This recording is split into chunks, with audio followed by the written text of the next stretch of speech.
Hasil imbang timnas Garuda versus Palestina didasarkan atas adanya masalah di lini serang timnas Indonesia.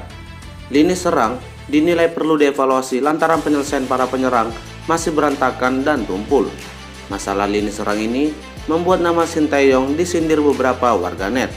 Pasalnya, Sintayong dinilai gagal memilih striker yang tepat untuk timnas Indonesia. Bahkan, ada yang sempat meremehkan kualitas Sintayong dan diragukan dapat membawa timnas Indonesia menjadi maju. Kalau main kayak gini, tak tampak sekali kualitas Sintayong yang digadang-gadang sebagai pelatih hebat. Untung aja nggak jadi bulan-bulanan Palestina, apalagi ngadepin Irak, tulis 77.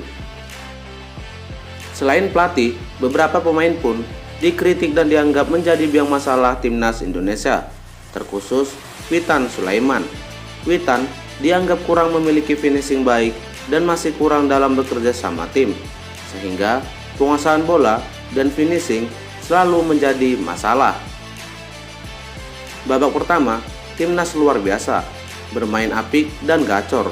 Babak kedua, pergantian pemain, Marcelino Kamboya keluar. Gelandang sering nyaris tak berfungsi. Witan kebanyakan memegang bola. Menurut saya, Witan jangan dimainkan, tulis Fiozi. Sementara, performa kiper, lini bertahan, hingga gelandang pantas mendapatkan pujian. Mulai dari Syahrul Trisna yang menunjukkan ketenangannya ketika Palestina melakukan serangan. Penampilan api Syahrul Trisna juga ditunjang dengan kokohnya duet Rizky Ridho dengan Elkan Bagot di jantung pertahanan. Sementara Asnawi Mangkualam dan Pratama Arhan mampu menempatkan diri sebagai fullback ketika membantu pertahanan hingga menyerang. Beralih ke gelandang, Mark Klok menunjukkan kelasnya sebagai jenderal lapangan tengah. Klok bisa cepat beradaptasi dengan dua tandemnya, Ricky Kamboya dan Marcelino Ferdinand. Peran Klok cukup memberikan keleluasaan kepada Kamboya dan Marcelino untuk mengkreasikan serangan-serangan berbahaya, sehingga pelatih Palestina sampai mengaku dibuat kewalahan oleh Mark Klok dan Elkan Bagot. Pengakuan itu dilontarkan langsung oleh pelatih Palestina, Makram Dabow. Pria yang sebelumnya menjabat sebagai pelatih kiper itu menilai Mark Klok dan Elkan Bagot menarik perhatiannya. Walaupun lini depan tim merah putih juga kerap menghadirkan ancaman. Nomor 30 di pertahanan dan 23, mereka juga banyak pemain cepat di depan dan memberikan banyak kesulitan di lapangan. Tetapi mereka bermain baik sebagai tim. Jadi, aku mendoakan yang terbaik untuk Indonesia di laga selanjutnya kontra juara dunia Argentina, ucap Makram. Berdasarkan analisis tersebut, Sintayong masih memiliki waktu untuk memperbaiki kekurangan timnas Indonesia sebelum bertemu Argentina. Timnas Indonesia diharapkan bisa menunjukkan permainan terbaiknya di depan Argentina yang kemungkinan besar menurunkan pelapis kedua. Kabar Argentina memainkan pemain lapis kedua bisa menjadi keuntungan timnas untuk menunjukkan kualitas mereka.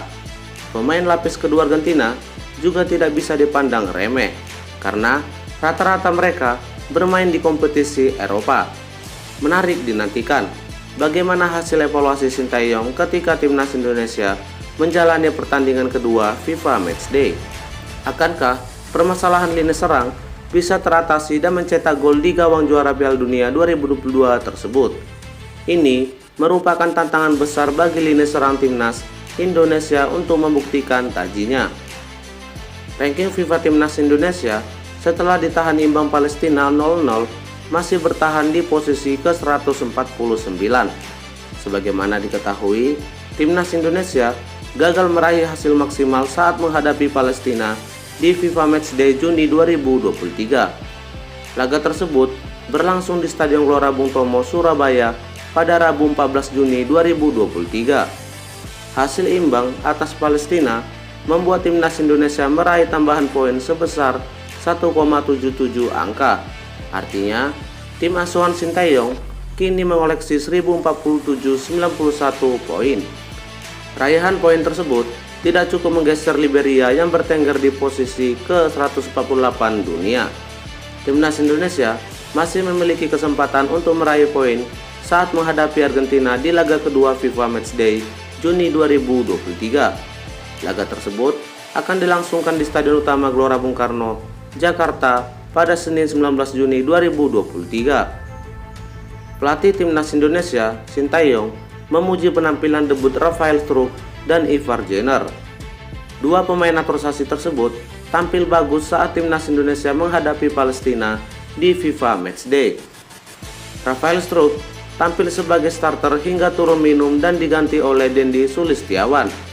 Keberadaan Struijk di lini depan cukup baik meski belum berhasil membuka keran gol bersama tim Garuda. Sedangkan Ivar Jenner baru diturunkan pada menit ke-69. Ivar Jenner masuk menggantikan pemain Persib Bandung Ricky Kambuaya. Coach Sintayong merasa puas karena Rafael Struijk dan Ivar Jenner mampu menunjukkan kemampuan terbaiknya untuk Timnas Indonesia. Untuk Rafael Struijk dan Ivar Jenner debut sebagai pemain Timnas, performa kedua pemain ini sangat baik. Terlebih masih muda. Mereka sampai jauh datang ke Indonesia dan mereka menunjukkan apa yang harus ditunjukkan di laga malam ini, kata Sintayong dalam konferensi pers usai pertandingan. Sintayong menyayangkan hasil imbang 0-0 timnya atas Timnas Palestina dalam laga FIFA Matchday.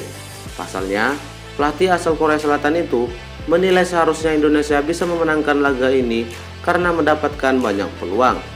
Sintayong menilai Indonesia seharusnya bisa mencetak gol setidaknya kurang dari 3 gol.